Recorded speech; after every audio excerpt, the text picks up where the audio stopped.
నువ్వు నిర్లక్ష్యంగా చేస్తే నీ ఫలం కూడా అంతే ఉంటుంది. నువ్వు ఇష్టంగా చేస్తే నీ ఫలం కూడా అంతే ఉంటుంది. అవును, ప్రతిసారి ఆయన దయ వలన, ఆయన కృప వలనే ఫలం పొందుతూ బ్రతకం.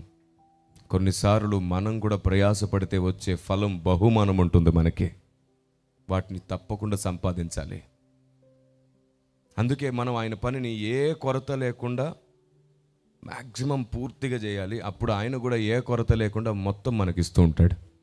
దీన్ని ఆయన ఏమన్నాడంటే, మొదట నా నీతిని, అప్పుడు దానికోసం నువ్వు కష్టపడతావు, ఆ తర్వాత నేను నీకు అన్నీ, ఆ తర్వాత నువ్వు దేని కొరకు కష్టపడక్కర్లేదు, ఇస్తాను కాబట్టి. ఆమేన్. మనం అన్నిటిని అడుక్కుంటాం, నీతి రాజ్యం వెతికిలోపు చచ్చిపోతాం. మనం తోకున్న గోతులో మనమే పడిపోతున్నట్టు లేదు. అలా జరగకూడదు. ఏ సేవకుని కష్టం వృధా కాకూడదు, ఏ సంఘం దుఃఖంలో బ్రతకూడదు, ఏ విశ్వాసి తలదించుకొని ఉండకూడదు. మనమందరం జీవం కలిగిన దేవుని సంఘం, మనమందరం దేవుని పిల్లలం. ఆమేన్. ఆయన మనల్ని పోషించడానికి సమర్థుడు. ఆయన చేతులు కొరచగాలేదు. కానీ ఆయన మనల్ని ఎందుకు పోషిస్తున్నాడు, ఎందుకు ప్రేమిస్తున్నాడు, ఎందుకు కాపాడుతున్నాడు, ఎందుకు అన్నీ ఇస్తున్నాడు? కారణం ఏమిటి? ఆయన అనుకున్నట్లు మనం సిద్ధపడాలి కదా. ఆయన అనుకున్న రూపంలో మనం మార్చబడాలి కదా. అవునా? ఒకసారి నన్ను ఒక తమ్ముడు అడిగాడు, నా దగ్గరికి ట్రైనింగ్ వచ్చిన అబ్బాయి. అతను కేరళలో ట్రైనింగ్ పూర్తి చేసుకొని నా దగ్గరికి వచ్చాడు. అక్కడ బైబిల్ ట్రైనింగ్ అయిపోయింది. అన్న, థియాలజీ పూర్తి చేసుకున్నాను కానీ స్పిరిచువాలిటీ అర్థం కాలేదన్నాడు. దేవుడు నాకు మిమ్మల్ని చూపించాడు, నేను మీ దగ్గరికే వస్తున్నాను అన్నాడు. హిందీలోనే మాట్లాడతాడు, ఇంగ్లీష్లో మాట్లాడతాడు, తెలుగు రాదు ఆయనకి. అప్పుడు నేను అన్నాను, ఉండు బాబు, నేను మరలా చెప్పే వరకు అక్కడే ఉండు అన్నాను. 6 నెలల పాటు దుఃఖపడ్డాడు, ఏడ్చాడు, కన్నీళ్లు గార్చాడు దేవుని దగ్గర. ప్రభువా, నీ దాసుడు నన్ను పిలిచేలాగా సహాయం చేయవా అని. సరిగ్గా 6 నెలల తర్వాత అతను అనుకుంటున్నాడంట, లేదు ఈ నెల ఏమైనా నేను వెళ్ళిపోతాను ఆయన పిలవకపోయినా అని అనుకుంటున్నాడంట. సరిగ్గా ఆయన ఫిక్స్ అయ్యాడంట, రేపు ఆదివారం తర్వాత నేను బయలుదేరిపోవాలి అని.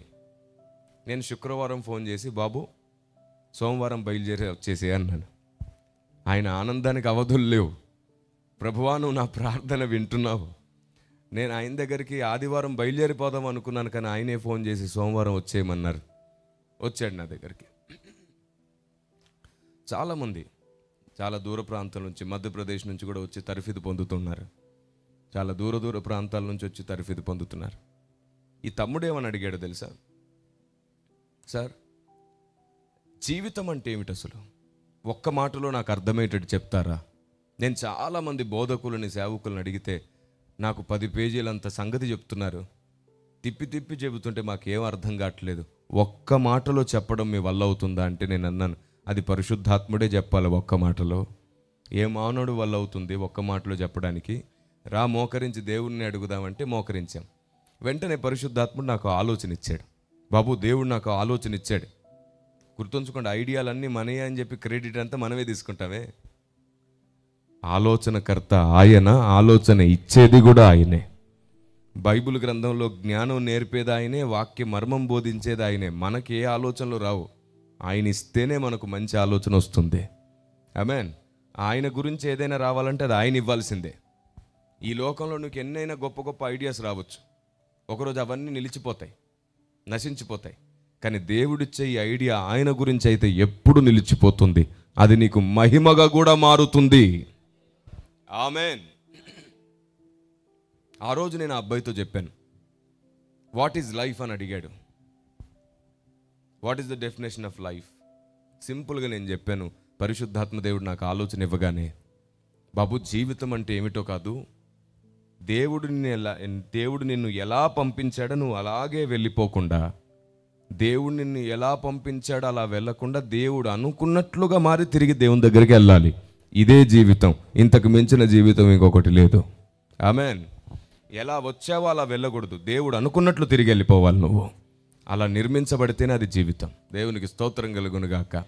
కానీ మనకు నచ్చినట్లు, మనం అనుకున్నట్లు మనం బ్రతికితేనే జీవితం అనుకునే వారికి చెప్తున్నాను, నీకు నచ్చినట్లు నువ్వు అన్నీ సాధించిన తర్వాత రోజే చచ్చిపోయావనుకో, అప్పుడు వెళ్ళిన చోట నీ జీవితం ఏమిటి? కాబట్టి ఈ భూమి మీద నువ్వు అనుకునేది జీవితం కాదు. భూమి మీద నువ్వు ఆయన కొరకే సాధించి బ్రతుకు. నువ్వు ఏది సాధించినా ఆయన చిత్తం కొరకు సాధించు. నీవు నీ కుటుంబం సంతోషంగా ఉంటే సరిపోదు, నిన్ను బట్టి ఆయన కూడా సంతోషంగా ఉండేటట్లు కూడా బ్రతుకు. అప్పుడు నీవు ఈ లోకంలో దీవించబడతావు, ఆ లోకంలో కూడా దీవించబడతావు. నా దేవుడు నీకు ఇక్కడ కూడా సమృద్ధి కావాలంటున్నాడు, అక్కడ కూడా సమృద్ధి కావాలంటున్నాడు.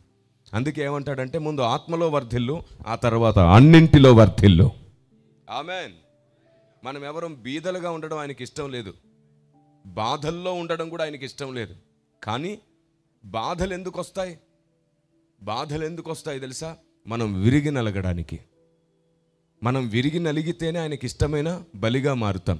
విరిగి నలిగిన హృదయము గలవారికి యెహోవా ఆసన్నుడు. విరిగి నలిగిన మనసు ఆయనకి ఇష్టమైన బలియాగం. దేవుడు సమస్యలు, శ్రమలు మన బ్రతుకుల్లోకి అనుమతించేది మనం విరిగి నలగడానికి. ఎందుకంటే విరిగి నలిగినప్పుడు మన స్వభావము సమాధి చేయబడుతుంది. విరిగి నలిగినప్పుడు మన వేగం తగ్గుతుంది, దేవుని వేగానికి మన చేతిని అందిస్తాం మనం. అందుకు విరిగి నలగడం చాలా ఇంపార్టెంట్. ఏ మనిషి విరిగి నలుగుతాడో ఆ విరిగి నలిగిన వ్యక్తిని సాతాను వాడుకోలేడు. గర్విష్ఠిని సాతాను వాడుకుంటాడు, తొందరపడేవాడిని సాతాను వాడుకుంటాడు. విరిగి నలిగిన వాడిని సాతాను వాడుకోలేడు. ఎందుకంటే విరిగి నలిగిన వాడు ఆలోచిస్తాడు, విరిగి నలిగిన వాడు తొందరపడడు, విరిగి నలిగిన వాడు ఆవేశపడడు. నాకు ఈరోజు అనిపిస్తూ ఉంటుంది ఏమిటంటే, ఎక్కడ చూసినా సరే క్రైస్తవ వ్యతిరేకులు క్రైస్తవుల మీద రకరకాలుగా మాట్లాడుతుంటే, క్రైస్తవులైన మన అన్నదమ్ములు కూడా తొందరపడి ఆవేశపడి పెద్ద పెద్దగా అరిచి మాట్లాడుతుంటే నాకు అనిపిస్తుంది, ఆ వాణ్ణి చూసినా వీడిని చూసినా ఏ తేడా అనిపించట్లా. వాడు మారు మనసు లేనోడు, వీడు మారు మనసు ఉన్నాడు. వాడు మారు మనసు లేకుండా అరిస్తే వీడు మారు మనసు కలిగి అరుస్తున్నాడు అనమాట. ఏమైంది? వ్యత్యాసం ఏంటంటే విరిగి నలగలేదు, విరిగి నలిగిన అనుభవ జ్ఞానం లేదు. అవును, మనమందరం ఆవేశపడి మాట్లాడే వారికి సపోర్ట్ చేస్తాం కదా. మన దృష్టికి రోషం అంటే ఆవేశంగా మాట్లాడడం, రోషం అంటే గట్టిగా మాట్లాడడం తప్పు.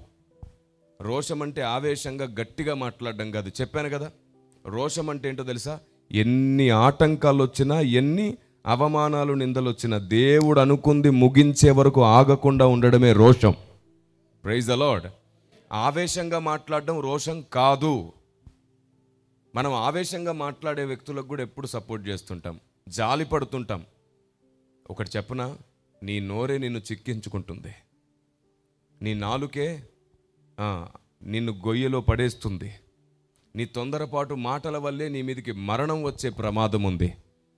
ఇష్టం వచ్చినట్లు మాట్లాడడం, వాళ్ళు వీళ్ళు చంపుతారని భయపడిపోవడం ఎంత దారుణం చూడండి.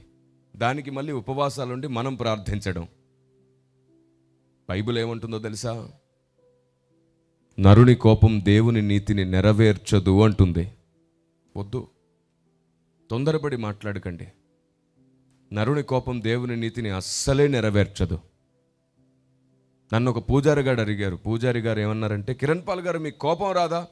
మీ ప్రభువుని అంటుంటే, మీ బైబుల్ని అంటుంటే మీరు ఎప్పుడైనా ప్రేమగానే మాట్లాడుతున్నారు ఏమిటి అని. నేను అన్నాను, ఎందుకు రాదు సార్, కారం ఉప్పు బాగా తింటాను నేను. పైగా మా ప్రాంతానికి గుంటూరు పక్కనే, గుంటూరు మిర్చి మాకు పక్కనే దొరుకుతుంది. కారం గట్టిగా తింటాను, కోపం కూడా మామూలుగా రాదు. మరి ఎప్పుడు కనబడదే కోపం? నా కోపాన్ని తీసుకొని వెళ్ళి నా ప్రార్థనా గదిలో దేవుని ముందు పెడుతున్నాను. ప్రభువా, ఎలా పడితే అలా మాట్లాడుతున్నారయ్యా, ఎంతకాలం మౌనంగా ఉండమంటావు? ఎలా పడితే అలా ప్రవర్తిస్తున్నారు ప్రభువా, ఇంకెంతకాలం అని కోపం అంతా ప్రార్థనలో, కన్నీళ్లలో, గుండెలు బాదుకొని దేవుని సన్నిధిలో వేడుకొని ప్రార్థించి పరిష్కారం అడిగితే, ఆ ఆవేశము, ఆ కోపంగా చేస్తున్న కన్నీటి ప్రార్థనకు దయామయుడైన దేవుడు పరిష్కారం ఇస్తే, ఆ పరిష్కారాన్ని తీసుకొచ్చి సమాజం ముందు పెడుతున్నాం మేము. అందుకే అది పరిష్కారం అనేకుల వివాదాన్ని తొలగిస్తుంది, వివాదం కడదేరుస్తుంది. ఆమెన్. భక్తుడు కోపాన్ని బయట చూపించొద్దు, ప్రార్థన గదిలో చూపించాలి, పరిష్కారాన్ని బయటికి చూపించాలి. అప్పుడే సమాజం కట్టబడుతుంది. మనకు తెలిసి తెలియని వయసులో ఎన్నెన్నో తొందరపాట్లు చేసి ఉంటాం కదా. కానీ అనుభవం కలిగినప్పుడైనా జాగ్రత్త పడడం చాలా అవసరం. అనుభవం కలిగినప్పుడైనా జాగ్రత్త పడడం అవసరం. నిజమే, అనుభవం లేనప్పుడు పరిచర్య ప్రారంభంలో నేను చాలా ఆవేశంగా ఉండేవాడిని. కమాన్ ఛాలెంజ్ చూసుకుందాం రా అన్నట్టుగా ఉండేవాడిని. కానీ తెలిసి వచ్చింది, మనిషిని గెలవడం కాదు, ఏమండి, మనిషి మీద పోరాటం చేయడం కాదు. మనం పోరాడున్నది మనుషులతో కానే కాదు. నేను మనిషిని సంపాదించుకోవాలి. మనిషి మీద గెలుపు కోసం నేను వెళ్ళింది. దేవుడు నాతో అన్నాడు, నువ్వు సాతాన్ని గెలువు, మనిషిని సంపాదించుకో. అందరూ వాడి ఉచ్చుల్లో ఉన్నాడు, వాడి మాయలో ఉన్నారు, అందరూ వాడి స్వభావంతో ఉన్నారు. వీరందరినీ ద్వేషించడం వల్ల నీకేమొస్తుంది? అందుకే నేను పాపిని ప్రేమించాను, పాపాన్ని ద్వేషించాను అన్నాడు ఆయన. మనం కూడా అదే పద్ధతిలోనికి వద్దాం. ఆవేశపడి, తొందరపడి, నోరు జారే విషయంలో ఉన్న వారందరి మీద జాలి పడదాం. వారి కోసం ప్రార్థిద్దాం. తొందరపడి మాట్లాడకుండా దయ చూపించు ప్రభువా అని. ఒకసారి ఒక సేవకుడు వాళ్ళ చర్చ్ మీద మైక్ పెట్టి మాట్లాడుతుంటే ఒక పొరపాటుగా ఆవేశంగా మాట్లాడిన ఒక మాటకి పెద్ద గొడవ అయిపోయింది. ఆ విషయం నా దాకొచ్చింది. దానికి పరిష్కారం ఏమిటని అడిగారు. అప్పుడు దాదాపుగా ఇది ఒక 10 సంవత్సరాలు అయిపోయింది జరిగి. అప్పుడు నేను అక్కడికి వెళ్ళేసరికి చాలా పెద్ద గందరగోళం. ఊరు పెద్దలు అందరూ కూర్చొని ఉన్నారు. నేను అప్పటికి వయసులో ఇంకా చిన్నవాడిని. నేను అక్కడికి వెళ్తే వాళ్ళు ఇతడేం చెప్తాడు అని అంటున్నారు. మరి దావీదు గురించి, దానియేలు గురించి, ఇర్మియాను గురించి కూడా అలాగే మాట్లాడుంటారేమోగా. ప్రభువా మేము అక్కడికి వెళ్ళలేము, అదిగో పెద్దవాళ్ళని భయపడి ఉంటారు. ఆయన ఏమంటాడు, అసలు వారికి భయపడుకు, నేను నీకు సెలవిచ్చినది వారితో చెప్పు. అదే ధైర్యంగా వెళ్ళాను. నేను వెళ్ళి నిలబడి మాట్లాడాను. దేవుడు అక్కడ గొప్ప పరిష్కారం ఇచ్చాడు. ఇటువైపు క్రీస్తునందున్న ప్రజలు, ఇటువైపు క్రీస్తునందు లేని ప్రజలు కూర్చొని ఉన్నారు. నాకు వారి మధ్యలో మాట్లాడే అవకాశం వచ్చింది, సువార్త చెప్పే అవకాశం వచ్చింది. ఆ రోజు నేను చెప్పాను, వీళ్ళ ముందు వీళ్ళని అన్నాను, వీళ్ళ ముందు వీళ్ళని అన్నాను. వీళ్ళిద్దరికీ ఆయన మనసును అర్థమయ్యేటట్టు చేశాను. ఎలా చేశానంటే ఒక నిమిషంలో చెప్తాను. క్రైస్తవుల వైపు చూపించాను. నన్ను, మీరు ఎప్పుడైనా మీ పిల్లలకు బొమ్మలు కొనిపెట్టారా అని అడిగాను. కొనిపెట్టామండి అన్నారు. మరి ఎప్పుడైనా మీ పిల్లలు బొమ్మలతో ఎలా ఆడుకున్నారు, ముఖ్యంగా మీ ఆడపిల్లలు అని అడిగాను. అప్పుడు వాళ్ళు అన్నారు, ఆడుకున్నారండి. ఎలా ఆడుకున్నారు అంటే అప్పుడు నేను చెప్పాను, స్నానం చేయిస్తారు బొమ్మలకి ఆడపిల్లలు. అవునా? తర్వాత స్నానం చేయించగానే పౌడర్ రాస్తారు, బట్టలు వేస్తారు, జుట్టు వేస్తారు, క్లిప్పులు పెడతారు. ఇంకా ఈ అమ్మాయి ఇడ్లీ తినడమే కాదు, దాని పక్కన కూడా ఒక ప్లేట్ పెడతారు, బొమ్మ పక్కన దానికో ఇడ్లీ పెట్టాలి. ఇవి తినడం మాత్రమే కాదు, వీళ్ళు మళ్ళీ కంప్లైంట్, అమ్మా నా బొమ్మ ఇడ్లీ తినట్లేదమ్మా అంటే, అమ్మ కిచెన్లో పని చేసుకున్న ఆవిడ మళ్ళీ బయటకు వస్తుంది. బయటకు వచ్చి బొమ్మను అంటది, నా కూతురు పెడితే తినవా, తిను సైలెన్స్గా అంటే, అమ్మమ్మ గట్టిగా అరుస్తావేమిటి, ఏడుస్తుందంటది. ఈమెకే తెలిసిద్ది ఆ ఏడుపు, ఆ కన్నీరు ఈమెకే వినబడిద్ది, ఈమెకే కనబడిద్ది. అమ్మ మురుచుకుంటూ మళ్ళీ లోపలికి వెళ్ళిపోతుంది. ఈ ఇడ్లీ కూడా ఈ అమ్మాయే తినేసి 2 ప్లేట్లు తీసుకొచ్చి, అమ్మ నా బొమ్మ ఇడ్లీ తినేసింది, నేను చెప్పగా వినిందంటది. ఇవన్నీ చూసి అమ్మ మురిసిపోతుంటుంది, సంతోషపడుతుంటుంది, ఆనందపడిపోతుంటుంది. ఎప్పుడైనా సరే ఏ తల్లిదండ్రి అయినా సరే కూతురు దగ్గరకు వచ్చి, పిచ్చిది పుట్టిందేంటో నాకు, ఈ మాట రాని బొమ్మలతో మాట్లాడుతుంది ఏంటో పిచ్చిది, వాటికి భోజనం అంటదేంటో పిచ్చిది, వాటికి స్నానం అంటదేంటో పిచ్చిది అని ఎవరైనా అంటారా? ఎవరైనా తిడతారా? బుద్ధి లేనిదానా బొమ్మలతో అంటారా? అనరు. ఎందుకు అనరు? నా కూతురు చిన్న బిడ్డ, ఆడుకునే వయసు, తెలిసి తెలియని వయసు. ఈ సమయంలో నా బిడ్డ ఎలా ఆడుకుంటే నేను కూడా నా బిడ్డతో అలాగే ఆడుకుంటే నా బిడ్డ మానసికంగా ఎదుగుతుంది, వికసిస్తుంది. ఒకరోజు ఏది మంచో ఏది చెడో తెలుస్తుంది. అప్పుడు నా బిడ్డ బొమ్మలు విడిచిపెడుతుంది, నా బిడ్డ ఆ రోజు మాతో కూడా కలిసి ఆడుకుంటుందని తల్లిదండ్రులకు తెలుసు. అవునా కాదా? కాబట్టి బొమ్మల పేరట మీరు చేసిన ప్రసంగం తప్పు. ఒకరోజు వీరికి కూడా ఆలోచన తెలిసి వచ్చి బొమ్మలు విడిచిపెట్టి సత్యదేవుని తెలుసుకునే రోజు వస్తుంది అన్నాను. ఆ రోజు ఏ మాట ఆయన ప్రసంగంలో అన్నాడో అదే మాట నేను అన్నాను, కానీ చెప్పే విధానం మారింది. అప్పుడు వాళ్ళు అన్నారు, కరెక్ట్ చెప్పారు సార్. అది అన్నమాట సంగతి. అర్థమయ్యేటట్టు చెప్తే గొడవలు ఉండవు. అందుకే పెద్దలు అంటారు, నోరు మంచిదైతే మరి ఎటుపోతున్నారండి? భక్తులు ఎటుపోతున్నారు? భక్తి ఎటుపోతుంది? ప్రార్థన గది అనుభవం ఎటుపోతుంది? విశ్వాసం ఎటుపోతుంది? మంచితనం ఎటుపోతుంది? నా దేవుణ్ణి అంటావా, నా బైబుల్ని అంటావా అంటాడు. మారు మనసు లేదు కాబట్టి నేను అంటాడు. నువ్వు అంటావా అంటే మళ్ళీ నా మనోభావాలు దెబ్బతిన్నాయని క్రైస్తవుడు రోడ్డు ఎక్కడం. క్రైస్తవుడు మనోభావాలు తినడం ఏమిటండి? విచిత్రం కాకపోతే క్రైస్తవుడి మనోనేత్రాలు వెలిగించబడ్డాయి. మనకు మనోభావాలు దెబ్బతినబడవు. ఎదుటివాడి మనోనేత్రములు తెరిచే వరకు మనం మాట్లాడి ప్రయాసపడాలి. మనోభావాలు దెబ్బతిన్నాయంట. సిలువ వేయబడలేదు. ఎందుకు మనోభావాలు దెబ్బతినడానికి? నిన్ను వ్యక్తిగతంగా ఏం అనట్లేదు కదా. ఎందుకంటే నా ప్రభు అన్నాడు, లోకం నన్ను ద్వేషిస్తుంది, నిన్ను కూడా ద్వేషిస్తుంది. ఇంకేంటి మళ్ళీ మనోభావాల మధ్యలో కదా. అసలు భావం తెలియక ఈ మనోభావాలన్నీ వచ్చి అడ్డం. వద్దు. అలాగని చెప్పి చూస్తూ ఊరుకోమని కాదు. క్రైస్తవుడు కదిలినా న్యాయం అనిపించాలి, క్రైస్తవుడు మాట్లాడినా న్యాయం అనిపించాలి, క్రైస్తవుడు నిలదీసినా న్యాయం అనిపించాలి, క్రైస్తవుడి కేక కూడా న్యాయం అనిపించాలి. వల్గారిటీ పూర్తిగా తగ్గిపోవాలి, అతి ఆవేశం పూర్తిగా తగ్గిపోవాలి. ఆమేన్. అప్పుడు లోకానికి సువార్తుడి కేక కూడా న్యాయం అనిపించాలి. వల్గారిటీ పూర్తిగా తగ్గిపోవాలి, అతి ఆవేశం పూర్తిగా తగ్గిపోవాలి. ఆమేన్. అప్పుడు లోకానికి సువార్త అందుతుంది. అప్పుడే లోకానికి దేవుడు అంటే ఏంటో అర్థమవుతాడు. ఆ రోజు పంచాయతీ అంతటితో క్లోజ్ అయిపోయింది. ఎక్కడోళ్ళు అక్కడ వెళ్ళిపోయారు. మనకు విగ్రహారాధన అంటే నచ్చదు. అలాగని చెప్పి ఇంకొకరిని ఎప్పుడు తృణీకరించొద్దు.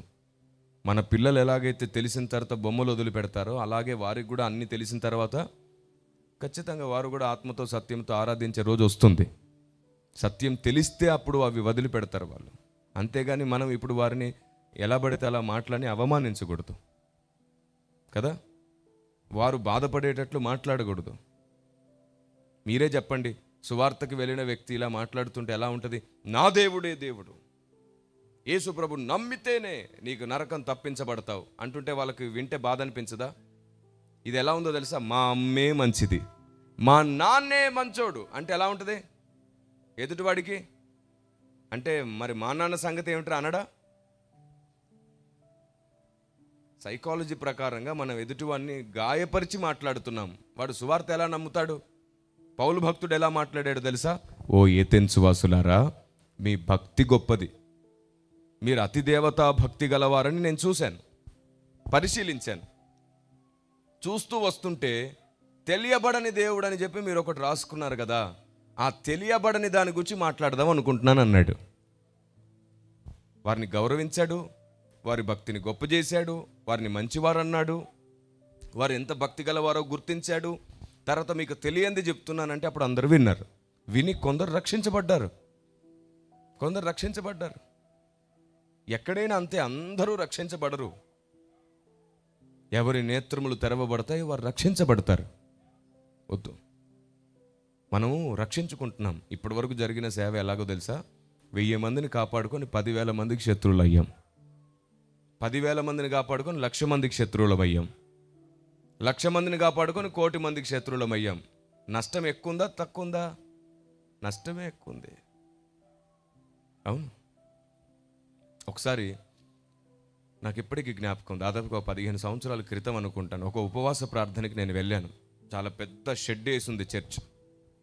దాదాపుగా ఎక్కువ మంది 500-600 మంది కూర్చొని ఆరాధిస్తున్నారు. చాలా పెద్ద షెడ్. నన్ను ఉపవాస ప్రార్థనకి వాక్యం చెప్పడానికి పిలిచారు. అప్పుడు వెళ్ళాను. చర్చ్ మీద పెద్ద పెద్ద హారన్స్ 3 వైపులు ఉన్నాయి. హారన్స్ తెలుసు కదా, మీరేమంటారు వాటిని? బాకాలా? ఒరే ఇట్లాగో ఇట్లాగో ఏదో అనొచ్చుగా. మీరేమంటారు? బాకాలా, గొట్టాలా? గొట్టాలేనా? పోనీ మీ గొట్టాలే. నేను హారన్స్ అంటాను వాటిని. సరే వదిలేసేయండి, బాకాలు హారన్స్, రైట్. చర్చ్ పైన 3 వైపులు పెట్టేసి ఉన్నాయి. పాటలు, ఆరాధన, ఏం మాట్లాడినా గోల గోలగా వినబడుతుంది బయట. ఊరు మొత్తం ఇబ్బంది పడుతుంది. ఆ చర్చికి దగ్గరలో సరిగ్గా ఒక 100 అడుగులు అంత దూరంలో ఒక ఇల్లు ఉంది. అక్కడ ఓ చిన్న బిడ్డ హాస్పిటల్ నుంచి తీసుకొచ్చి తల్లి బిడ్డను తీసుకొచ్చారు అప్పుడే ఇంటికి. అప్పటికే ఉదయం నుంచి ఇబ్బంది పడుతున్నాడంట ఆ సౌండ్ విని. ఓ పెద్ద ఆయన వచ్చాడు, చర్చి ముందుకు వచ్చి సేవకుని బతిమాలుతున్నాడు. సార్ సార్ సార్ అంటున్నాడు. ఆయన ఆరాధన మధ్యలో, ఇట్రా ఏంటి అప్పటి నుంచి ఇబ్బంది పెడుతున్నావు అంటే, చిన్న బిడ్డను తీసుకొచ్చాను సార్ హాస్పిటల్ నుంచి, ఈ సౌండ్ విని తట్టుకోలేకపోతున్నాడు, ఏడ్ చేస్తున్నాడు, నిద్రలో ఉలిక్కి పడుతున్నాడు, కొంచెం తగ్గిస్తా, కట్టేయమనలేదు, కొంచెం తగ్గిస్తారా అని అడిగితే, పాస్టర్ గారు ఏమన్నారు తెలుసా? పెద్ద ఆయన, పో మీరు మొన్న పెళ్ళిళ్ళకు, చావులకు, ఫంక్షన్లకు పెట్టే సినిమా పాటలకు వాటికి మేమైనా తగ్గించమన్నామా? ఇవి దేవుని మాటలు, దేవుని ఆరాధన, వింటే ఆశీర్వాదం, పో అన్నాడు. ఆయన వెళ్ళాడు, మౌనంగా వెళ్ళిపోయాడు, సైలెన్స్గా వెళ్ళిపోయాడు. వెళ్ళిన 15-20 నిమిషాలకి 40 మందిని వేసుకొచ్చాడు. 2 పైకి ఎక్కి ఆ బాకాలను తీసుకొచ్చి విరిచి సేవకుని ముంగడ పడేసి, ఇంకొకసారి బాకాలు పెట్టావంటే నీ కాళ్ళు ఇరుగుతాయి అన్నారు. అప్పటి వరకు నా గౌరవం కాస్త పోయింది ఊర్లో. అంతకుముందు ఆయన ఊర్లో వస్తుంటేనంటే అందరూ నమస్తే చెప్తుండేవారంట. ఇది తెలిసిన తర్వాత ఎవరు పలకరించడం మానేశారు. నేను అంటాను, నీ ప్లేస్లో పౌలు భక్తుడు ఉంటే అతను రిక్వెస్ట్ చేయగానే ఏం చేస్తాడు పౌలు తెలుసా? తగ్గించడం కాదు, ఆపేస్తాడు. హారన్ ఆపేసి లోపల బాక్సులు మాత్రమే నడిపిస్తాడు. నేను ఇప్పటికీ నాకు అర్థం కాదు, సంఘం లోపల జరిగే ఆరాధన బయట ఎందుకు వినబడాలి? సంఘం లోపల దేవుణ్ణి పాడుతుంటే బయటికి ఎందుకు వినబడాలి? సంఘానికి చెప్పే వాక్యం లోకానికి ఎందుకు వినబడాలి? అందుకే చర్చిలకు స్థలం ఏమంటే ఇవ్వట్లే. ఇప్పుడు బాబోయ్ వద్దురా నాన్న, మీ గోల మాకు బాగా తెలుసు, మేము భరించలేమంటున్నారు. ఎందుకంటే మీరు శుక్రవారం ఏడుస్తారు, శనివారం ఏడుస్తారు, ఆదివారం ఏడుస్తారు, ప్రతి తెల్లవారుజామున ప్రతిరోజు ఏడుస్తారు. మా వల్ల కాదు తట్టుకోవడం. యూత్ మీటింగ్ అంటారు, ఉపవాస ప్రార్థన అంటారు, స్త్రీల సమాజం అంటారు, ప్రతిదీ బయటికి వినబడేటట్లు పెడతారు. మేము తట్టుకోలేం అంటున్నారు. చాలా చోట్లు మందిరాల మీద కంప్లైంట్ ఏంటనుకున్నారు? సౌండ్. ఇలా సంవత్సరానికి ఒకసారి మీటింగ్ పెడితే ఏమనదు నా దేశం. చాలా చోట్లు నేను 760 గ్రామాలు స్వయంగా సువార్త చేసిన అనుభవం ఉంది నాకు 10 సంవత్సరాల పాటు. 760 గ్రామాల పైన నేను స్వయంగా సువార్త చేశాను. బైక్స్ మీద వెళ్ళాం, టీమ్గా వెళ్ళాం, సైకిల్ మీద వెళ్ళాను, ఆటోల మీద వెళ్ళాను, పేపర్ బండ్లలో కూడా తిరిగి సువార్త చేశాను, కొండల మధ్యలోనికి వెళ్ళాను, పల్లెల్లోకి వెళ్ళి సువార్త చేశాను, కర్ణాటక, మహారాష్ట్ర ప్రాంతాలు కూడా తిరిగాను. చాలా భయంకరమైన ప్రాంతాల్లో సువార్త చేశాను. దొంగల మధ్యలో సువార్త చేసే కృపనిచ్చాడు దేవుడు. ఆమేన్. వ్యభిచారుల మధ్యలో, మాంత్రికుల మధ్యలో ఇప్పటికీ వారి ఫొటోస్, వారి సాక్ష్యాలు ఉన్నాయి మా దగ్గర. అద్భుతంగా దేవుడు వాడుకున్నాడు. ఎక్కడికి వెళ్ళినా ప్రాబ్లం ఒకటే, డిస్టర్బెన్స్. మీరే చెప్పండి, ఎందుకు? ఏం అవసరం? అనౌన్స్మెంట్ చేయడానికి ఆన్ చేయొచ్చు, పెట్టొచ్చు, సరిపోయింది. మనం కోకిల్లాగా పాడతామా కుహు కుహు అని? ఎంతమంది కాకిలాగా పాడట్లా కావు కావు అని? మరి మీరందరూ మా పిల్లలు కాబట్టి కాకి స్వరం, కాకి పిల్ల, కాకి ముద్దు, మీరు ఎలా పాడినా దేవుడు అంగీకరిస్తాడు. కానీ లోకం ఎలా అంగీకరిస్తుంది? పాము వంటి వివేకం ఎట్టిపోయింది, పావురం వంటి నిష్కపటం ఎట్టిపోయింది. ఇలాంటి సభలు పెట్టినప్పుడు కూడా అందరూ పేర్లు ఇస్తుంటారు, పాటల పోటీ. ఇదేమైనా నా కూతురికి పాట కావాలి, నా కొడుక్కి పాట కావాలి. లేదు, అందరూ పాడకూడదు. ఎవరు మధురంగా పాడగలుగుతారో వారే ఇలాంటి వేదికల మీద పాడితే క్రీస్తు నెరగని వారు వస్తారు, వేరే వేరే సంఘాల వారు వస్తారు, ఎక్కడెక్కడి నుంచో వస్తారు. మధురంగా పాడుతుంటే అలా వెళ్ళేవాడు వచ్చి కూర్చొని వినాలి. బాబోయ్ ఎప్పుడు వెళ్ళిపోదాం అన్నట్టు వెళ్ళిపోకూడదు. మనకి ఆ వెనక ముందు ఆలోచన ఉండదు. నేను స్టార్ట్ చేస్తారు అంతే, ఉన్నోడు పారిపోతాడు అంతే. వద్దు, ఇది సభ. చర్చిలో ప్రాక్టీస్ చేసుకోండి, మందిరాల్లో సాధన చేయండి, ఏం పర్వాలేదు. దేవుణ్ణి అడగండి, ప్రభువా నీ కొరకు ఇంకా గొప్పగా పాడే కృప నివ్వు నాయనా. ఆయన తప్పకుండా ఇస్తాడు తలాంతో. ఆమేన్. Praise the Lord. ఆయన తప్పకుండా సహాయం చేస్తాడు. ఆయన అడిగితే ఆయన ఏది కాదనడు. పైగా ఆయనను మహిమపరచడానికి అడిగితే మరి నిశ్చయంగా ఇస్తాడు ఆయన. కానీ సాధన లేకుండా ఇక్కడికి వచ్చి సాధించకండి మమ్మల్ని. వద్దు, సాధన లేకుండా సాధించకండి. విశ్వాసులు పాడడం, బాగా మధురంగా పాడడం వచ్చిన వాళ్ళు వేదిక ఎక్కండి, మిగతా వాళ్ళు ప్రాక్టీస్ చేయండి కింద కూర్చొని. లేదా క్వైర్ ఉంటుంది, 10 మందిలో కలిసి అందరు కలిసి పాడుకోండి చక్కగా. అందరు కలిస్తే అక్కడ స్వరం డిఫరెన్స్ తెలియదు, మధురంగా ఉంటుంది. స్పెషల్ సాంగ్ అంటే మేము అనుకుంటాం ఎంత బాగా పాడతారు, ఇప్పుడు ప్రశాంతంగా ఉంటుంది అనుకుంటావా? ఒక్కసారిగా భయపడిపోతాం మేము. వద్దు, అంత పెద్ద ప్రయోగాలు చేయకండి. ఎందుకు నేను మిమ్మల్ని డిస్కరేజ్ చేయట్లేదు, కానీ మీరు అనుకుంటే సాధన చేస్తే సాధించే శక్తి ఇస్తాడు దేవుడు. అనవసరంగా సభలను, ఇంత కష్టాన్ని వృధా చెయ్యొద్దు. ఒక్కడు రక్షించబడ్డా చాలు. ఆ ఒక్కడి కోసం నువ్వు పాడకుండా ఉంటే చాలు. అది దేవుణ్ణి అడుగు ముందు. దేవుడు నీకు ఇచ్చిన తర్వాత నిలబడు, తప్పకుండా దేవుణ్ణి మహిమపరుస్తావు నువ్వు. మీకు ఒక విషయం తెలుసా, స్వరం మధురంగా ఉండక్కర్లా, పాడడం వస్తే చాలు. మీకు అర్థమైంది ఏమన్నా? స్వరం చాలా స్వీట్గా ఉండక్కర్లా, స్కేల్లో పాడడం నేర్చుకుంటే చాలు. యేసన్న గారి స్వరం మధురంగా ఉంటుందా? కానీ ఆయన పాడితే మధురంగా ఉంటుంది కదా. ఆయన పాడితే మధురంగా ఉంటుంది. దేవుణ్ణి అడగండి, అలాంటి శక్తిని ఇస్తాడు దేవుడు. ఆ భక్తుడు పాడితే ఇప్పటికీ ఆయన స్వరం వినడానికి మనకు పాటలో ఇష్టం కదా. ఇప్పటికీ ఆ స్వరంతో పాట అంటే ఇష్టం. కాబట్టి ప్రతిదానికి సమయం ఉంది. ప్రతిదీ న్యాయంగా, ఆలోచనాత్మకంగా, వ్యూహంగా చేసేదే సంఘం. ఎలా పడితే అలా చేస్తూ వెళ్ళకూడదు. నేను దేవుణ్ణి స్తుతిస్తున్నాను. ఈ సంగతులు చెప్పేంత స్వేచ్ఛ దేవుడు ఈ పూట నాకు ఇచ్చాడు. ఈ సంగతులు చెబితే అర్థం చేసుకునేంత మనసు మీకున్నందుకు నేను దేవుణ్ణి స్తుతిస్తున్నాను. నేను క్రీస్తునందు క్రైస్తవులందరినీ నా కుటుంబం అనుకుంటే ఖచ్చితంగా ఇలాంటి జాగ్రత్తలు చెప్తాను. ఇప్పుడు చెప్పండి, అన్ని రకాల సంఘాల వాళ్ళు వచ్చి ఇక్కడ నిలబడ్డప్పుడు, ఆహా వీళ్ళ సంఘం క్వైర్ చాలా మధురంగా పాడుతున్నారండి అంటే ఎంత బాగుంటుంది? బాబోయ్ వీళ్ళు పాడకపోతేనే బాగుండండి అంటే ఎలా ఉంటుంది? అందుకే సాధన బాగుండాలి. Practice makes mans perfect. ఎప్పుడు సాధన చేయాలి. ప్రాక్టీస్ లేకుండా ఎప్పుడు వేదిక మీదకి రాకండి.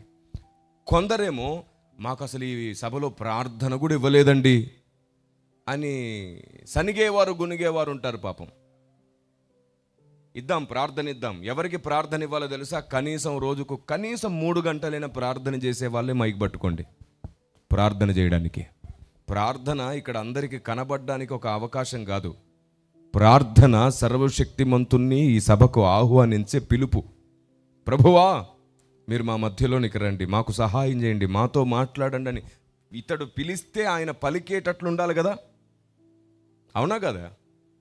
ఏం స్టైలా మైక్ పట్టుకొని ప్రార్థించడం? స్టైల్ కాదు ఇది.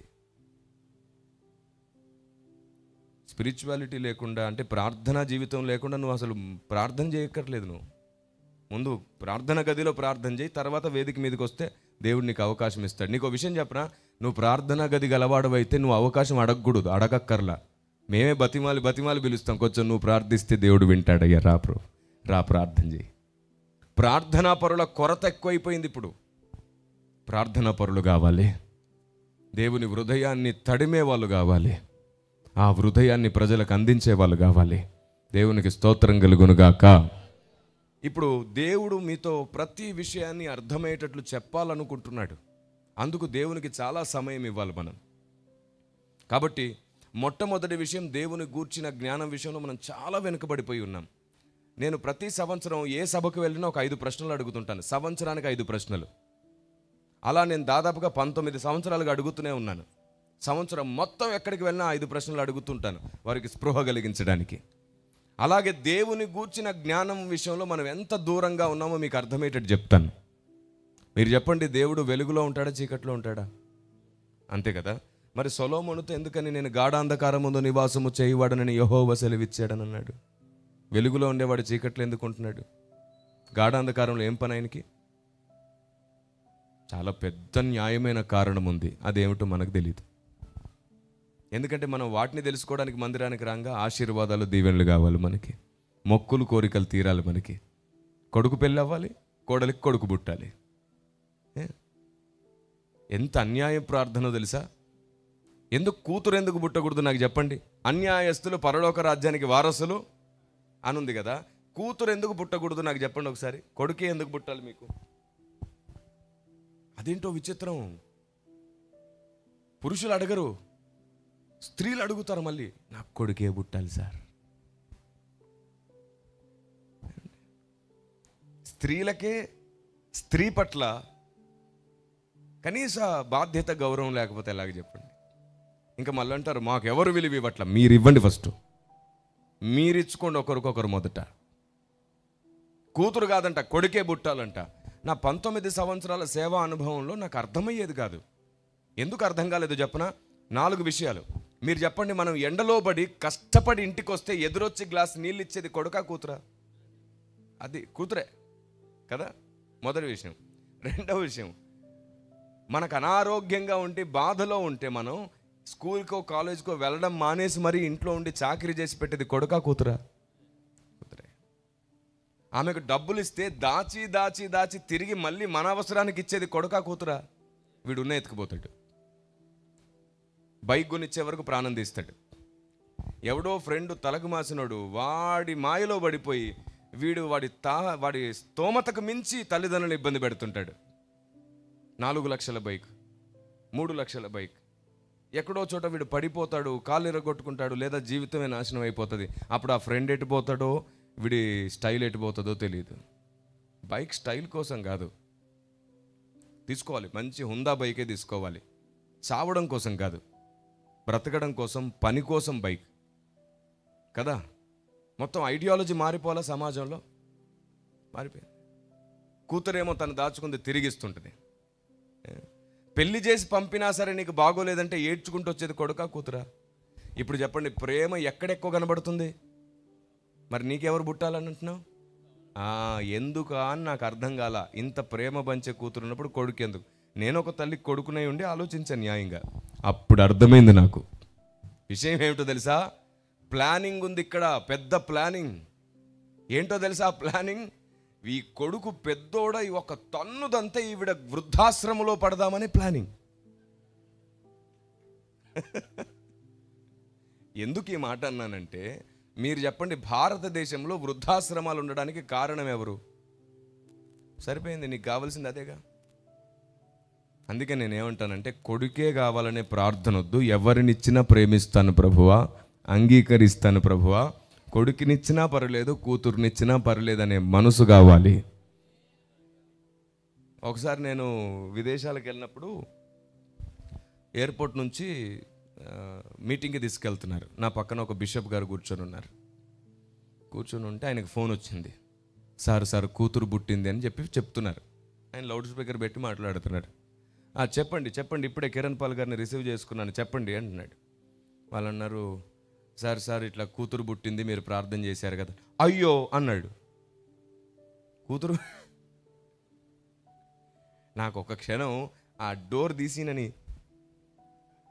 అనిపించింది. నేను అనేశాను, తెలుసా మీరు అయ్యో అనగానే మిమ్మల్ని అట్లా కిందికి నెట్టేయాలనిపించింది అని. అయ్య బాబు ఏంటి సార్ అంత మాట అన్నారు? జోక్గానేనా? లేదు, సీరియస్గానే అన్నాను. ఏంటి సార్ మరీ అంత వైలెంట్గా ఉన్నారు? లేదు, కొడుకు పుడితేనేమో కంగ్రాట్స్ అంట, కూతురు పుడితేనేమో అయ్యో అంట. నేనంటాను, కూతురు పుడితే డబుల్ కంగ్రాట్స్. ఎందుకంటే అమ్మాయి పుడితే అమ్మ పుట్టినట్టే. అమ్మ ప్రేమ పంచగలిగేది అమ్మాయే ఇంట్లో కాదా? మరి మీకోసం చెప్తే మీ మొహాలు ఏంటట్టున్నాయి? ఎందుకంటే నాకు తెలుసు, అమ్మ ప్రేమను పోగొట్టుకున్నాను నేను, నాన్న ప్రేమను పోగొట్టుకున్నాను నేను. చిన్నప్పుడు నాకు 8 సంవత్సరాల వయసు తర్వాత అమ్మ ప్రేమ దొరికింది. అప్పటి వరకు అమ్మ ప్రేమ దొరకలేదు. నాన్నేమో చనిపోయారు. మా అమ్మ నాన్న ఇద్దరు నక్సలేట్స్గా ఉన్నారు.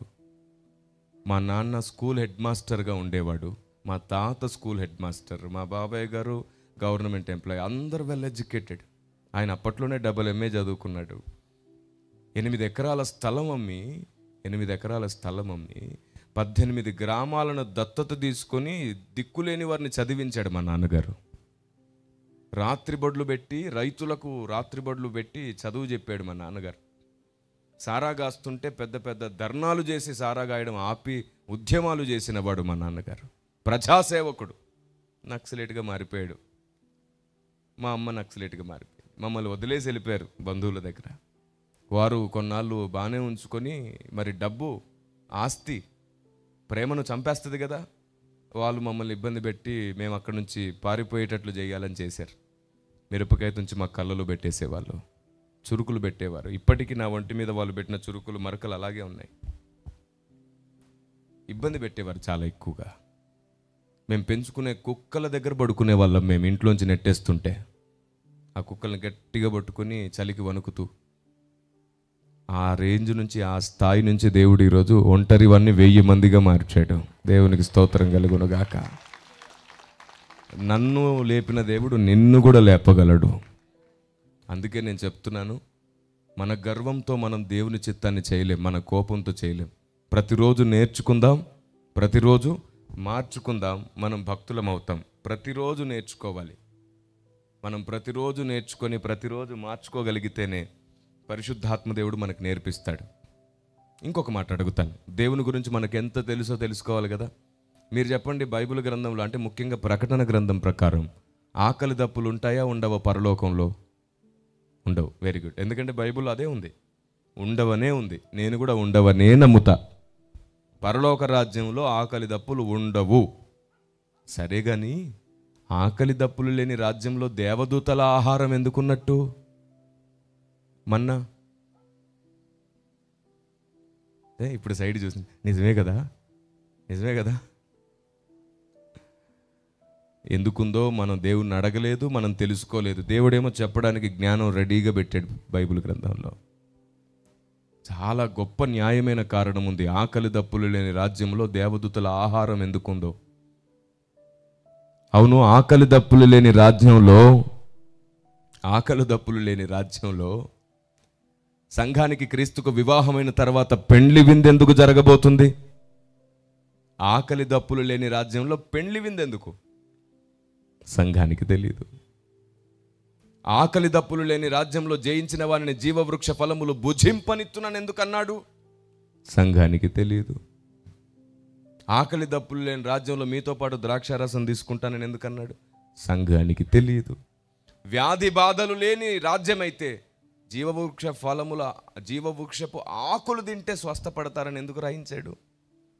వ్యాధి బాధలు లేని చోట ఈ స్వస్థతలు ఏమిటి? సంఘానికి తెలియదు. ప్రతిదానికి చాలా న్యాయమైన కారణం, గొప్ప కారణం ఉంది బైబిల్ గ్రంథంలో. ఇలా ఆలోచిస్తూ పోతుంటే దేవుని న్యాయం, దేవుని చట్టం, దేవుని ఆలోచన, దేవుని సూత్రం, దేవుని ఆజ్ఞ, చివరికి సాతాను తంత్రములు కూడా ఇప్పటికి మనకి ఇంకా తెలియదు. ఇంతలో భక్తులం ఎలా అయిపోయాం? ప్రార్థన చేసి, ఉపవాసాలుండి, వరములు పొంది, అభిషేకం పొంది, గొప్ప గొప్ప కార్యములను చేసి, ఆశీర్వాదాలు పొంది మనం అందరికంటే గొప్ప భక్తులం అయిపోయాం. దేవుని దృష్టికి అసలు ఇది భక్తే కాదు, ఇది స్టార్టింగ్ అంతే. ఎందుకంటే బాప్తిసం పొందిన వాని వలన ఈ సూచక క్రియలు అని ఒక పెద్ద లిస్టే ఇచ్చాడు అక్కడ. అద్భుతాలు, ఆశ్చర్యాలు జరగడం, దర్శనాలు, కళలు చూడడం, ప్రవచనాలు చెప్పడం, చెప్పినవి నెరవేరడం, ఇవన్నీ దేవుని దృష్టికి పెద్ద గొప్పవి కాదు. ఆయన మనసులో ఉన్న సంగతి నీ మనసులో కనబడాలి. అది దేవుని దృష్టికి చాలా గొప్ప పరిచర్య, అది దేవుని దృష్టికి చాలా గొప్ప భక్తి. ఆమేన్, ఆమేన్. ఇప్పుడు చెప్పండి, అసలు మన భక్తి ప్రారంభమైందా? ఇంకో 4 మాటలు అడుగుతాను, ఆలోచించండి. మీరు ఆలోచించడానికే, మీరు ఎంత ఆలోచిస్తారో మీకు అంత బైబిల్ అర్థమవుతుంది. మీరు ఆలోచించండి. దేవుడు అనుకుంటే ఇలా చిటికేసేలోపు సాతాన్ని బంధించగలడా లేదా? Yes or no? కదా. ఎందుకు బంధించట్లా? ఎందుకు విడిచిపెట్టేశాడు? చాలా పెద్ద కారణం ఉంది, న్యాయమైన కారణం ఉంది. అంత మాత్రమే కాదు, ఎంతమంది నరకానికి వెళ్తారో, ఎంతమంది పరలోకానికి వెళ్తారో పుట్టక ముందే తెలుసు ఆయనకి. అవునా? మనుషులు పుట్టక ముందే తెలుసు కదా. అలాంటప్పుడు నరకానికి వెళ్ళేవారిని పుట్టించడం ఎందుకు? న్యాయమైన కారణం ఉంది, పెద్ద కారణం ఉంది. సంఘానికి ఏమో తెలియదు. దేవుడు ఏం చేస్తున్నాడో మనకు తెలియట్లేదు, కానీ దేవుణ్ణే ఆరాధిస్తున్నాం. ఏమని ఆరాధిస్తాం? గొప్పోడా, మంచివాడా, అద్భుతాలు చేసేవాడా, ఇంకెప్పుడు ఇవే అనమాట. పలికిన మాటలే పలికి, పలికిన మాటలే పలికి, పలికిన మాటలే పలికి ఆరాధిస్తున్నాం. అది కాదు ఆరాధన. ఆయన న్యాయమును పాడేది, సత్యమును పాడేది, ఆయన నీతిని పాడేది, ఆయన వ్యూహమును పాడాలి, ఆయన ఆజ్ఞను పాడాలి, ఆయన చట్టమును పాడాలి. అందుకే భక్తుడు అంటాడు, నేను నీ నీతిని గూర్చి పాడుతాను, సత్యమును గూర్చి పాడుతాను. ఎంత విచిత్రమో చూడండి. దేవుని గూర్చి చాలా విషయాలు తెలియకుండా బ్రతికేస్తున్నామే. నాకు ఇంకో మాట చెప్పండి, ఎంతోమంది సేవకులు గుండెపోటుతో చనిపోతున్నారు, యాక్సిడెంట్లో చనిపోతున్నారు. దేవుడు కాపాడాలనుకుంటే ఎంతసేపు? చేయడ్డు పెట్టి కాపాడొచ్చుగా, ఎందుకు కాపాడట్లా? చాలా పెద్ద కారణం ఉంది, న్యాయమైన కారణం ఉంది. సంఘానికి ఏమో తెలీదు. ఇలా నేను అడుగుతూ పోతేనండి, రేపు తెల్లవారే వరకు అడుగుతూనే ఉంటాను. అన్ని విషయాలు తెలియదు, ఇంకా మనకి అన్ని విషయాలు తెలియదు. కానీ మనం మాత్రం భక్తులం అయిపోయాం. నాకంటే గ్రేట్ ఇంకెవరు లేరు. నాకు కళలు వస్తాయి, దర్శనాలు వస్తాయి, నేను చెప్తున్నాను, అదంతా చెత్త. ఇంకా దేవుని జ్ఞానం లేని చోట అది చెత్త. ఎందుకంటే విడవబడతావు కదా నువ్వు, ఎలాగో బుద్ధి లేని సంఘం నువ్వు అయిపోతావు కదా ఎలాగో. ఒకవేళ ఎత్తబడ్డా ఏదో ఒక మూలను ఉంటావు కదా పరలోకంలో, దేవునికి ఏం యూస్? అందుకే అంటాడు చూడండి, పేతురు పత్రికలో అంటాడు, రూపాంతరం కొండ గురించి, అక్కడున్న అద్భుతం గురించి పేతురు మాట్లాడుతూ అంటారు, ఇంతకంటే స్థిరమైన ప్రవచన వాక్యము మనకున్నది అంటాడు. అద్భుతం గురించి చెబుతూ, రూపాంతర కొండ అనుభవం గురించి చెబుతూ, అంతకంటే స్థిరమైనది వాక్యమే అంటాడు. నేను అనేది ఏమిటంటే, వరము, అభిషేకము ఇవన్నీ వద్దని కాదు, దేవుని జ్ఞానం లేకపోవడం ద్వారా అది మరలా మనం సాతాను పనే చేస్తాం, దేవుని పని చేయం. మీకు అర్థమయ్యేటట్టు నా అనుభవం పంచుకుంటాను ఒకసారి. నా ప్రారంభపు పరిచర్య ఏంటో తెలుసా? అద్భుతాలు, ఆశ్చర్యాలు, సూచక క్రియలే. ప్రారంభ పరిచర్య మొత్తం అదే. ప్రజల మధ్యలో నేను నడుస్తుంటే పడిపోతుండే వాళ్ళు అటు ఇటు. నేను అనుకునేవాడిని ఇంతకంటే గొప్ప పనే లేదు, ఇంతకంటే గొప్ప పరిచర్య లేదు అనుకునేవాడిని. ఎందుకంటే 8:30 గంటలు మోకరించి ఏడిచేవాడిని. ఉదయం తెల్లవారుజామున 4 గంటల నుంచి స్టార్ట్ అయ్యేది నా ప్రార్థన. మళ్ళీ నేను పడుకునేసరికి మధ్యరాత్రి 12 అయ్యేది. నేను పడుకునేది 3-4 గంటలే, మరలా మోకరించి ప్రార్థించేవాడిని. మొరపెడుతుండేవాడిని 8:30 గంటల పాటు దేవుని దగ్గర. అప్పుడు నా పరిచర్య అంతా అద్భుతాలు, ఆశ్చర్యాలే. ఒకసారి నా శిష్యులు ప్రార్థన చేస్తున్నారు ఉపవాసం ఉండి, నేను అనుకోకుండా విన్నాను. ఏమని ప్రార్థించారో తెలుసా? ప్రభువా, నీ దాసుడు ప్రజల్లో నడిస్తే ప్రజలు పడుతున్నారయ్యా, మేము అరిస్తే పడాలయ్యా అంట. ఆ ప్రార్థన వినగానే నాకు గిల్టీ మైండ్ వచ్చేసింది. ఇదేమిటి వీళ్ళు ఇలాంటి ప్రార్థన చేస్తున్నారు? అరిస్తే పడ్డం ఏమిటి, నేను నడిస్తే పడ్డం ఏమిటి, వాళ్ళు అరిస్తే పడ్డం ఏమిటి? ఎక్కడో పెద్ద మిస్టేక్ జరుగుతుంది, నేనే ఏదో తప్పు నేర్పిస్తున్నాను వీళ్ళకి అని స్పృహ కలిగి నేను ఉపవాసం ఉండి కన్నీళ్లు గార్చి ప్రార్థన చేయడం స్టార్ట్ చేశాను. ప్రభువా, నేనేదో తప్పు నేర్పిస్తున్నట్టున్నాను, వీళ్ళని రాంగ్ ట్రాక్లో నడిపిస్తున్నట్టున్నాను అయ్యా, నాకు సహాయం చేయవా అని అడిగాను. అప్పుడు పరిశుద్ధాత్ముడు నాకు స్పృహ కలిగించారు. ఏమన్నారు తెలుసా? నాన్న, అభిషేకం నాదే, కానీ నువ్వు వాడే విధానం మాత్రం నాది కాదు. అభిషేకం నాదే, కానీ ఆ పద్ధతి మాత్రం నాది కాదు. నేను ఆశ్చర్యపోయాను. అభిషేకం నీదైనప్పుడు పని కూడా నీదే కావాలి కదా, అభిషేకం నీదైనప్పుడు పని నీది కాకుండా ఎలా పోయింది? అప్పుడు చెప్పారు ఆయన, అభిషేకం దేవుడిచ్చిన, దేవుని గూర్చిన జ్ఞానం లేనివాడు దాన్ని దేవునికి నచ్చినట్లు వాడడంట. వాడు తన స్వబుద్ధికి అనుకూలంగా సాతానుకు నచ్చినట్టే వాడుతున్నాడంట భూమి మీద. అందుకే నాయకులు, అనుభవజ్ఞులైన నాయకులు ఉండడం చాలా అవసరం, చాలా అవసరం. నేను దేవుని లేఖనాధారాలు అడిగాను. ప్రభువా, సమాజానికి నేను బోధించాలంటే లేఖనం కావాలి. అప్పుడు దేవుడు నాకు చెప్పాడు, పడిపోయిన కెరూబు ఉన్నాడే, వాడు పరలోక రాజ్యంలో ఉన్నప్పుడు యథార్థవంతుడు, అభిషేకించబడ్డ కెరూబు. ఏ దేవదూతకైనా దేవుడు సామర్థ్యతలు ఇస్తేనే ఉంటాయి, స్వతహాగా ఎవరికి ఏ శక్తులు ఉండవు, ఏదైనా దేవుడు ఇవ్వాల్సిందే. మరి పడిపోయిన కెరూబుకు దేవుడిచ్చిన సామర్థ్యతలు, దేవుడిచ్చిన శక్తులే. వాడు దేవుడి దగ్గర ఉన్నప్పుడు వాటికి మంచికే వాడాడు. వాడు సైతానుగా మారి భూమి మీద పడివేయబడ్డాక అవే శక్తుల్ని మంచికి వాడుతున్నాడా, చెడ్డక? ఇప్పుడు చెప్పండి, అభిషేకం ఎవరిది వాడి మీద? సామర్థ్యతలు ఎవరివి? ఎవరిచ్చినవి? కానీ ఎవరి కోసం వాడుకుంటున్నాడు వాడు? ఎందుకంటే ఆలోచన చెడిపోయింది. ఆలోచన చెడిపోతే అభిషేకం తప్పుగానే వాడబడుతుంది. ఒకసారి దేవుడు మనకు అభిషేకం ఇస్తే అది దేవుడు వాడడు, మనమే వాడాలి, సరిగ్గా వాడాలి. మరి వాడాలంటే దేవుని గురించి జ్ఞానం ఉండాలిగా. అందుకేనంట ఆ రోజు, నీ పేరట మేము ఎన్నెన్ని చేయలేదంటే అసలు నువ్వెవరో నాకు తెలియదు అనేస్తాడంట. నీకు నచ్చింది చేసావు, నాకు నచ్చింది చేయలేదు, అందుకు నువ్వెవరో తెలియదు. ఆ పరిస్థితి ఎవ్వరికి రాకుండానుగాక, ఆ పరిస్థితి ఎవ్వరికి రాకుండానుగాక.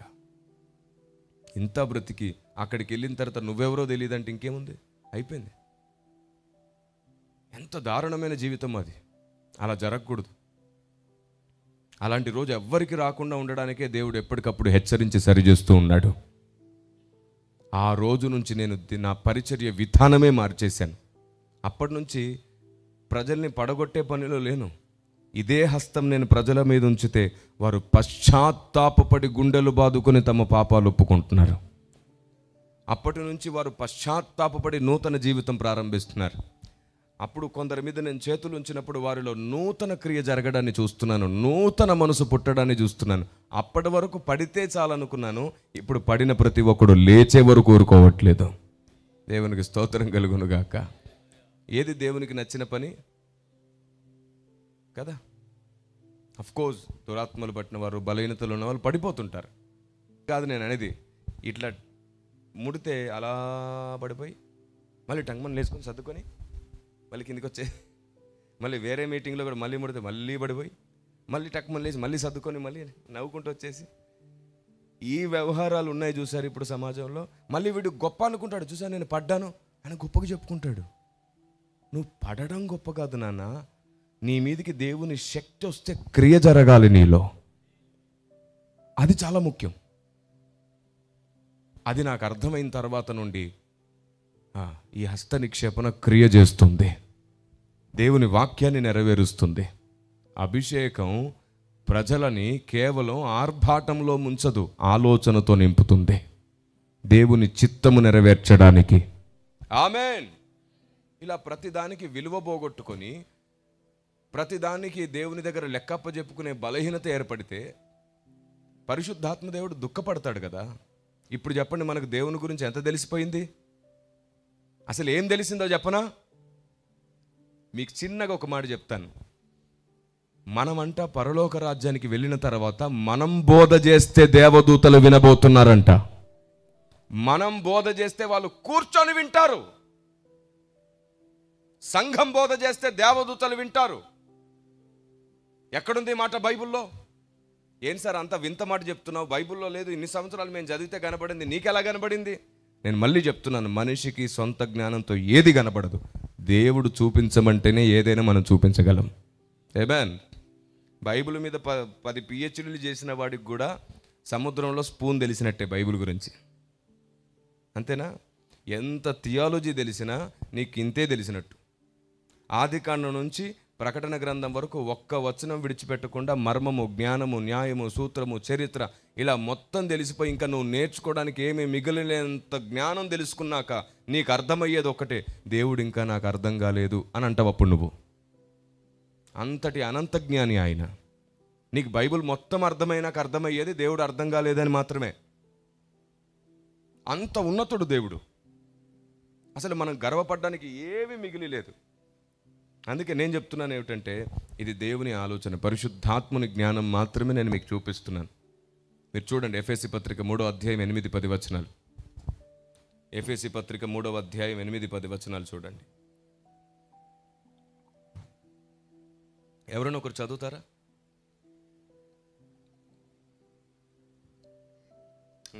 మన ప్రభువు అయిన క్రీస్తు యేసునందు చేసిన నిత్య సంకల్పము చొప్పున పరలోకములో ప్రధానులకును అధికారులకును సంఘము ద్వారా తన యొక్క నానా విధమైన జ్ఞానము ఇప్పుడు తెలియబడవలెనని ఉద్దేశింది శోధింప సఖ్యము కాని క్రీస్తు ఐశ్వర్యమును. ఆ మాట గమనించారా? ఇంకోసారి చదవండి బ్రదర్.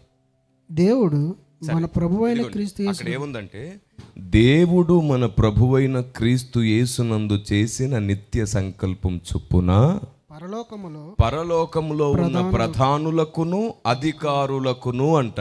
ఎక్కడున్న వాళ్ళంట వీళ్ళు?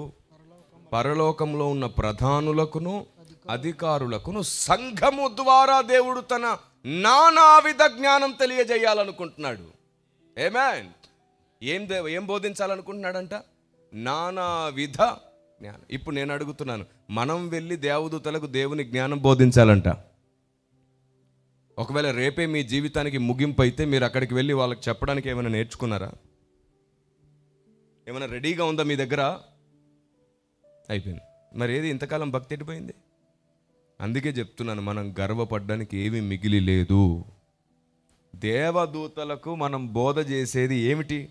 అక్కడికి వెళ్ళి మళ్ళీ జక్కయ్య గురించి తెలుసా? ఓ దేవదూతలారా, అబ్రహాం, ఇస్సాకు, యాకోబు తెలుసా? రక్తస్రావం కలిగిన స్త్రీ గురించి తెలుసా?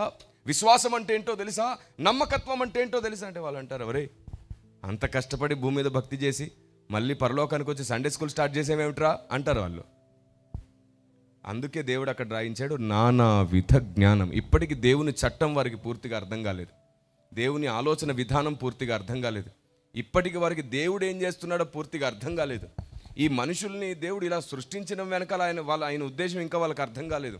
చివరికి వాళ్ళకు కుమారుడైన దేవుడు కూడా ఇంకా అర్థం కాలేదు. ఆయనకు నమస్కరించమని తండ్రి చెప్తే వాళ్ళు ఇంకా నమస్కరించడానికి ఇష్టపడట్లేదు. అందుకే హెబ్రీ పత్రికలో రాయబడింది, ఒకరోజు మనం ఆయనతో పాటు వెళ్ళినప్పుడు వారందరూ తిరిగి నమస్కరించబోతున్నారంట. మన వల్ల తిరిగి ఆయనకు ఘనత రాబోతుంది. దేవునికి స్తోత్రం కలుగునుగాక. Praise the Lord. ఇంకో పెద్ద రహస్యం చెప్పనా? ఇప్పటివరకు 1:20 విన్నారు. ఇప్పుడు 1:20 గడిచిపోయింది ఇప్పటి వరకు. ఇంకొక మాట చెప్పి నేను మీకోసం ప్రార్థన చేస్తాను. Praise the Lord. నేను అబద్ధం చెప్పాను అనుకుంటున్నారా? నిజమే, చూసుకోండి సమయం. ఈయన కావాలని అనుకుంటున్నారా? లేదు. దాదాపుగా 1:20 పాటు మనం కూర్చున్నాం ప్రశాంతంగా. Praise the Lord. ఒక్క మాట చెప్పి ప్రార్థిస్తాను. యేసు ప్రభువు ఆరోహణుడై వెళ్ళాడు కదా, వెళ్ళిన రోజు నుంచి ఈ రోజు వరకు ఆయన తన సొంత సింహాసనంలో కూర్చోలేదు. ఇప్పుడు కొందరికి ఉలికిపాటు ఎక్కువ. అదేంటి సార్, తండ్రి కుడిపార్శ్వన కూర్చొని ఉన్నాడని ఉందిగా, తెలుసుగా.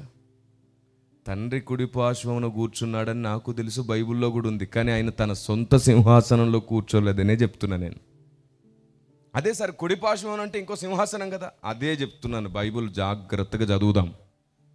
ప్రకటన గ్రంథం 3:21 ఏముందో తెలుసా? నేను జయించి నా తండ్రితో కూడా ఆయన సింహాసనంలో కూర్చున్న ప్రకారం అన్నాడు. ఈయన జయించి ఎవరి సింహాసనంలో కూర్చున్నాడంట? ఆయనతో కూడా ఆయన సింహాసనంలోనే ఉన్నాడు. తండ్రి సింహాసనంలో తండ్రి పక్కన ఉన్నాడు. కుమారుని సింహాసనంలో కూర్చోలేదు కుమారుడు, తండ్రి సింహాసనంలో తండ్రి పక్కన కూర్చొని ఉన్నాడు. మరి ఆయన సింహాసనంలో ఎప్పుడు కూర్చుంటాడు? నీతో నాతో కలిసి కూర్చుందామని ఎదురు చూస్తున్నాడు. అప్పటి నుండి ఇప్పటి వరకు గడిచిన 2000 సంవత్సరాలుగా తన సంఘం కొరకు ఎదురు చూస్తున్నాడు. తన సంఘానికి అంత రెస్పెక్ట్ ఇస్తున్నాడు దేవుడు, అంత విలువిస్తున్నాడు. ఈ మాట ఎక్కడుంది? అక్కడే ఉంది. చూడండి, ప్రకటన గ్రంథం 3:21 నేను నా తండ్రితో కూడా ఆయన సింహాసనమందు కూర్చుండి ఉన్న ప్రకారం జయించు వానిని నాతో కూడా దేవునికి స్తోత్రం కలుగునుగాక. నువ్వు జయించి వస్తే నీతో కలిసి సింహాసనం ఎక్కాలని ఆయన ఎదురు చూస్తున్నాడు. ఇప్పుడు చెప్పండి, ఆయన సింహాసనంలో ఉన్నాడా, తండ్రి సింహాసనంలో ఉన్నాడు? ఇప్పుడు మరి ఆయన సింహాసనంలోకి ఎప్పుడు వెళ్తాడు? నీతో నాతో కలిసి మనం జయించి వెళ్తే అప్పుడు మనతో ఆయన సింహాసనం ఎక్కబోతున్నాడు. Praise the lord. ఎవరినైనా మనం, సార్ మీకోసం సింహాసనం వేసాం రండి అంటే, నా భార్యతోనే నేను కూర్చుంటాను అన్నాడంటే అతని దృష్టిలో తన భార్య చాలా ఇంపార్టెంట్ అని అర్థం. మట్టి మనుషులు ఎన్నోసార్లు దేవుణ్ణి బాధ పెట్టాం, దేవుణ్ణి గాయపరిచాం, కానీ మనం లేకుండా ఆయన ఇంకా సింహాసనం ఎక్కలేదంటే చూడండి ఎంత లాయల్గా ఉన్నాడో ఆయన మన విషయంలో. అది ఆయన ప్రేమ. ఆయన మనల్ని అంత ఎక్కువ ప్రేమిస్తున్నాడు. ఇప్పటి నుంచి అయినా సరే మీ ఆలోచనలను, మీ నిర్ణయాలను ఆయనకు మహిమగా మార్చుకోండి. ఆయన మనందరినీ తిరిగి ఎదుర్కోవడానికి సిద్ధంగా ఉన్నాడు. మనల్ని ప్రాణంగా ప్రేమిస్తున్నాడు ఆయన. మన కోసం ఎదురు చూస్తున్నాడు ఆయన. మనమేమో ఇక్కడే బతికేద్దామని అనుకుంటున్నాం.